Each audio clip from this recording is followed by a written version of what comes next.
32টি বস্তুর বিক্রয় মূল্য 38টি বস্তুর ক্রয় মূল্যের সমান, লাভের শতাংশ নির্ণয় করি। আচ্ছা, খুব ইম্পর্টেন্ট প্রশ্ন। এরকম প্রশ্ন কিন্তু প্রত্যেকটা সেটে প্রায় থেকে দেয়, লাভ ক্ষতির অঙ্ক তো আসবেই। দেখি কিভাবে করা যায়।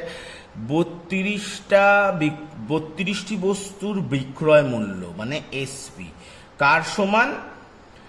38টি বস্তুর ক্রয় মূল্যের সমান, সিপির সমান।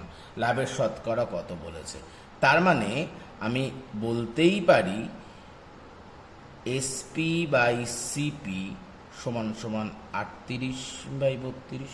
এবার একটু কাটাকুটি করি।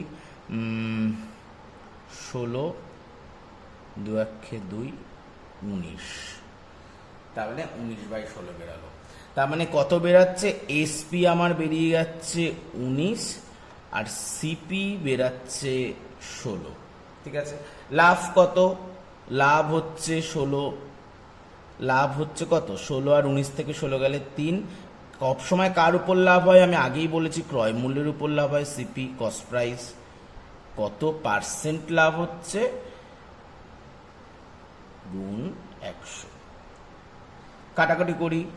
4 4 16, 4 25 100। তাহলে কত হচ্ছে? 75/4। 4 অক্ষে 4, 35, 8 4 32,